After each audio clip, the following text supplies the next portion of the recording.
എങ്കിൽ അതിന്റെ പിന്നിൽ വളരെയേറെ ആന്തരിക സംഘടനത്തിന്റെയും സഹനത്തിന്റെയും ത്യാഗത്തിന്റെയും കണ്ണുനീരിന്റെയും നീണ്ട ചരിത്രമുണ്ട്. ലിസി ആശുപത്രിയുടെ മധ്യസ്ഥയായ വിശുദ്ധ കൊച്ചു ത്രേസ്യ എന്ന ആ പുണ്യാത്മാവിന്റെ ജീവിതത്തിൽ സ്വർഗത്തിൽ തന്റെ ആധ്യാത്മാവിനെ നേടിയ ആ സ്വർഗീയ അനുഭവത്തിന്റെ നിമിഷങ്ങളിലൂടെ നമുക്ക് സഞ്ചരിക്കാം. ഈ പ്രപഞ്ചം കാണാൻ എന്ത് ഭംഗിയാണല്ലേ! മനോഹരമായ പൂക്കളും മിന്നി തിളങ്ങുന്ന നക്ഷത്രങ്ങളും കാണാൻ എന്ത് ഭംഗിയാ! ഈശോ ഇത് നമുക്ക് വേണ്ടി സൃഷ്ടിച്ചതാണ്. നോക്കൂ അപ്പച്ച, നക്ഷത്രജാലങ്ങൾ കൊണ്ട് എന്റെ പേര് എഴുതിയിരിക്കുന്നത്. അതെ കൊച്ചുറാണി, ഈ പ്രപഞ്ചം മുഴുവൻ ദൈവത്തിന്റെ കയ്യൊപ്പ് പറഞ്ഞതാണ്. എന്താ അപ്പച്ചനും കൊച്ചുറാണിയും കൂടെ കൊച്ചു വർത്താനം പറയുന്നത്? ചേച്ചി, എന്താ നാളെ മടത്തി പോകുമ്പോൾ ചേച്ചിമാർക്ക് കൊണ്ടുപോകുക? അതൊക്കെ ശരിയാക്കാം. ശരി ശരി, പോയി കുളിക്ക്, സന്ധ്യയായി. 99 നീതിമാന്മാരെക്കാൾ അനുദപിക്കുന്ന പാപികളെ സ്നേഹിക്കുന്ന ഈശോയെ, എല്ലാ പാപികളെയും രക്ഷിക്കണമേ. ഈശോയെ, ലോകമെമ്പാടുമുള്ള എല്ലാ മിഷണറിമാരെയും അവർ അങ്ങേ പ്രതി ഏറ്റെടുക്കുന്ന എല്ലാ സഹനങ്ങളെയും കൈക്കൊള്ളണമേ. എന്താ കൊച്ചുറാണി, എന്തുണ്ട് വിശേഷം? ഹായ് ചേച്ചിയെങ്കിൽ അപ്പച്ചൻ ഇതാ അന്ത്യം വന്നിരിക്കുന്നു. Hello Martin. ഹായ് തോമസ്, എന്തുണ്ട് വിശേഷം? എന്തു പറയാൻ, ആകെ ധർമ്മസങ്കടത്തിലാണ്. എന്തു പറ്റി? നിനക്കറിയാലോ, കാര്യം ഞങ്ങൾ ജഡ്ജിയാണെങ്കിലും ഒരാളെ തൂക്കിക്കൊല്ലാൻ വിളിച്ചാൽ എനിക്ക് സഹിക്കില്ലടോ. എന്തോ മനസ്സിന് വല്ലാത്ത ഭാരമുണ്ട്. നല്ലപോലെ ഒന്ന് കുമ്പസാരിക്കണം. നിന്റെ അടുത്ത് വരുമ്പോ മനസ്സിനൊരു ആശ്വാസം. നീ കാര്യം പറ തോമസ്. ആ കൊലപാതകിയായ ഫ്രാൻസിനെയുടെ വധശിക്ഷ നാളെ നടപ്പിലാക്കാൻ പോവുകയാണ്. അയാൾ അത് അറിയിക്കുന്നു. കുറെ പേരെ കൊന്ന അവനോട് യാതൊരു ദാക്ഷിണ്യവും പാടില്ല. ചെയ്ത പാപത്തിൽ അവന് യാതൊരു പശ്ചാത്താപവും ഇല്ല എന്നാണ് കേട്ടത്. കുമ്പസാരിപ്പിക്കാൻ ചെന്ന വൈദികനെ വരെ അവൻ തിരസ്കരിച്ചു. അതിരിക്കട്ടെ, മോളെ നീ മോളെ കൊച്ചുറാണി. ആരുടെ കാര്യമാണ് പറഞ്ഞത്? ആരെയോ തൂക്കിക്കൊല്ലാൻ വിധിച്ചത്? അതോ, അതൊരു കൊലയാളിയാണ് മോളെ. നിങ്ങൾ കൊച്ചുങ്ങൾ അതൊന്നും അറിയണ്ട കേട്ടോ. അദ്ദേഹത്തിന്റെ പേരെന്താ അങ്കിൾ? ഫ്രാൻസിൻ. എന്തിനാ മോളെ പേരൊക്കെ ചോദിക്കുന്നേ? ഫ്രാൻസിന്റെ മനഃശാന്തിക്ക് വേണ്ടി പ്രാർത്ഥിക്കാനാ.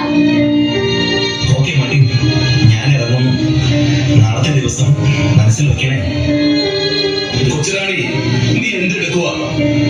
ഇവിടെ തനിച്ചിരിക്കുവാണോ? മോളെ, നിനക്ക് എന്ത് പറ്റി? നിന്റെ മുഖം വല്ലാതിരിക്കുന്നുവല്ലോ.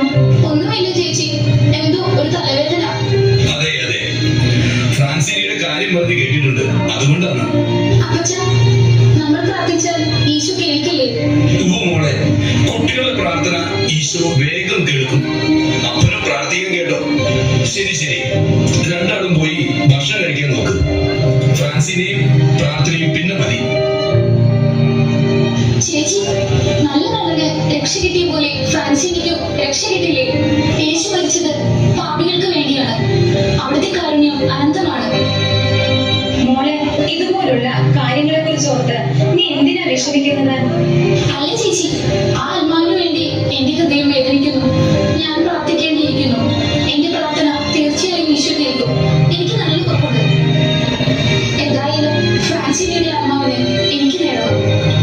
അദ്ദേഹമായിരിക്കണം സ്വർഗത്തിലെ എന്റെ ആദ്യത്തെ കുഞ്ഞ്. നിന്റെ കയ്യിൽ ചേച്ചി എനിക്ക് ഉപകാരം ചെയ്യുമോ? എന്റെ കുറുമ്പിക്ക് എന്ത് പറ്റി? ചേച്ചി, ഇത് ചേച്ചി പിതാവിനെ ഏൽപ്പിക്കണം. ഫ്രാൻസിനിക്ക് വേണ്ടി കുർബാന ചൊല്ലിക്കാനുള്ള പണമാണിത്. ബൈബിളിൽ നമ്മൾ വായിച്ചതില്ലേ, ഈ ചെറിയവരിൽ ഒരുവൻ പോലും നശിച്ചു പോകാൻ എന്റെ സ്വർഗസ്നായ പിതാവ് ഇഷ്ടപ്പെടുന്നില്ല. എന്റെ മോളെ, അത് വേണോ? ഫ്രാൻസിനി ഇപ്പോഴും ജീവിച്ചിരിപ്പുണ്ടല്ലോ. അല്ല ചേച്ചി, അതല്ല, ഞാൻ കവറിൽ ഒരു കത്തുകൂടി വെച്ചിട്ടുണ്ട്. പിതാവ് ജയിലിൽ പോയി ഫ്രാൻസിനെ കണ്ട് പ്രാർത്ഥിക്കും. അങ്ങനെ അദ്ദേഹം മനസ്തപിച്ച് കുമ്പസരിച്ച് ഈശോയെ വിശ്വസിക്കും. എന്റെ മോളെ, നിന്റെ ഒരു വിശ്വാസം. എനിക്ക് ഉറപ്പാ, ഈശോ എന്നെ കൈവിടില്ല. എന്റെ പ്രാർത്ഥന ഈശോ കേൾക്കും. ചേച്ചി പോയി പിതാവിനെ കണ്ടിട്ട് വാ, ഞാൻ പ്രാർത്ഥിക്കാം. ഞാൻ വന്നത് നീതിമാന്മാരെ വിളിക്കാനല്ല, പാപികളെ വിളിക്കാനാണ്. അങ്ങ് പാപികളെ രക്ഷിക്കാനാണ് മരിച്ചതും ഉയർത്തതും. അങ്ങയുടെ സഹനത്തിന്റെയും മരണത്തിന്റെയും ഉദ്ധാനത്തിന്റെയും യോഗ്യത ഫ്രാൻസിനിയുടെ മാനസാന്തരത്തിനും രക്ഷയ്ക്കുമായി ഞാൻ സമർപ്പിക്കുന്നു. എന്റെ കർത്താവേ, ഫ്രാൻസിനിയോട് കരുണ കാണിക്കണമേ. മരിക്കുന്നതിന് മുൻപ് മാനസാന്തരപ്പെട്ട് അങ്ങയിലേക്ക് തിരിയാൻ കൃപ ചൊരിയണമേ. യേശുവേ, അങ്ങയുടെ കരുണ ഫ്രാൻസിനയുടെ ഹൃദയത്തിലേക്ക് ഒഴുക്കണം. എന്താ പിതാവേ, എന്ത് പറ്റി? എനിക്ക് ഫ്രാൻസിനെ ഒന്ന് കാണണം. എന്റെ പൊന്നു പിതാവേ, അങ്ങേക്ക് വേറെ ഒരു പണിയുമില്ലേ? അതെന്താ അങ്ങനെ ചോദിച്ചത്? അവനൊരു കൊലയാളിയാണ്. 12 വയസ്സ് മാത്രമുള്ള ഒരു പിഞ്ചു കുഞ്ഞിനെ വരെ കൊന്ന ക്രൂരനായ കൊലയാളി. അതെ, ഞാൻ ക്രൂരനാണ്. കൊല്ലും. ഇനിയും ഞാൻ കൊല്ലും. വേണ്ടി വന്ന് നിന്നെ ഞാൻ കൊല്ലും. എന്നെ പഠിപ്പിക്കാൻ വന്നിരിക്കുന്നു. ഞാൻ എന്നെ കൊല്ലും. ആര് ശരിയല്ല, എല്ലാത്തിനെയും കൊല്ലണം. കണ്ടില്ലേ അവന്റെ ധിക്കാരം? ഇവന് വേണ്ടിയാണോ പിതാവ് ഇവിടെ വന്നിരിക്കുന്നത്? മോനെ, എല്ലാവരും ദൈവപുത്രന്മാരാണ്. ദൈവം സ്നേഹിക്കാത്തവരായി ആരുമില്ല. എന്നാൽ പിതാവ് സംസാരിക്കും. മോനെ ഫ്രാൻസിനി, എന്താ ഇത്? ശാന്തമാകൂ. ഞാൻ പറയുന്നതൊന്ന് കേൾക്കൂ. വേണ്ട, എനിക്കൊന്നും കേൾക്കണ്ട, ആരെയും കാണണ്ട. പോകാനാ പറഞ്ഞത്. എന്നെ 14 വയസ്സുള്ള ഒരു കൊച്ചു മിടുക്കിയാണ് എന്നെ നിന്റെ അടുക്കലേക്ക് അയച്ചത്. അവൾ നിനക്ക് വേണ്ടി മുട്ടിപ്പായി ദൈവത്തിനു മുമ്പിൽ പ്രാർത്ഥിക്കുന്നു. എനിക്കൊരു പുരാണം കേൾക്കണ്ട. നിങ്ങളൊന്ന് പോയി തരാമോ? മോനെ, ഈ ക്രൂശിന്റെ രൂപത്തിൽ ഒന്ന് നോക്കിക്കേ.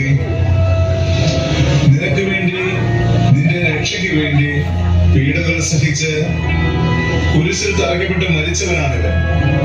ഫ്രാൻസി, നിന്റെ പാപങ്ങൾ കടും ചുമപ്പാണെങ്കിലും അവ മഞ്ഞുപോലെ